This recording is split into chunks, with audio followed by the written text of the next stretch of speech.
hermaphrodite. Il dort, nu, rose et pur comme une fleur divine, l'être mystérieux des rêves d'autrefois. Couché dans l'herbe comme un rameau d'églantine, il dort dans la clairière en fleurs au fond des bois. Son bras est replié sous sa tête charmante. Sur son corps délicat, les regards du soleil attardent longuement leurs caresses dormantes et glissant tremblant de la nuque à l'orteil. Près du jeune dormeur, avec de doux murmures, un ruisseau transparent court dans les gazons frais, à l'ombre des figuiers chargés de figues mûres, et fuit dans les iris verts les sombres forêts.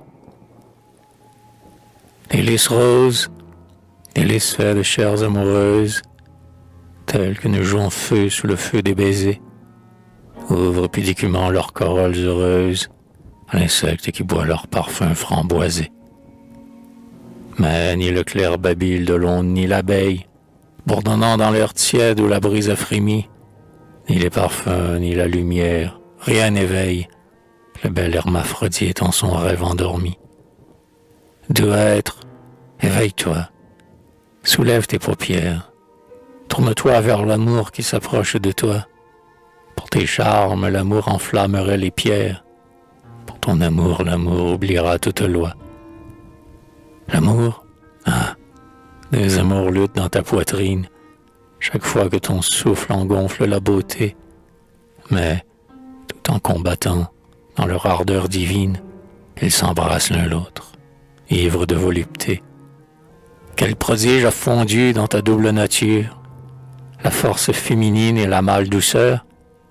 Lorsque le blond soleil baisse ta chevelure, Apollon te prend-il pour son frère ou sa sœur?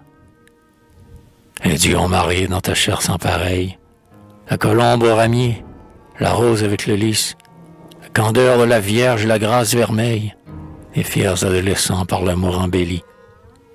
Ta main cherche à brandir le mâle acier d'un glaive, mais tes doigts allongés réclament des anneaux. Quand ta gorge des faibles en riant se soulève, elle fait palpiter deux globes virginaux. Sous ton ventre viril, ta cuisse ferme et blanche, vers ton genou poli s'arrondit mollement. Vénus même apparaît dans ta croupe et ta hanche, mais tes reins plus nerveux lui donnent un amant. Si la fleur du désir s'entr'ouvre sur ta bouche, vers quel sexe s'en vont tes rêves inconnus? Tes bras étreindront-ils sur les fleurs de ta couche une femme pâmée ou des jeunes gens nus? Quel baiser leur faut-il à ces humides lèvres? Des baisers longs et mous qui fondent en suçon, des baisers à manger dans la fureur des fièvres, des baisers de fillettes ou de jeunes garçons.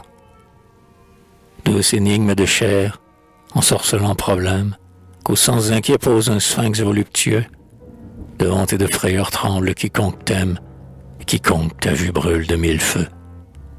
Femmes et jeunes gens frémissant t'admirent, enviant les beautés de ton corps surhumain.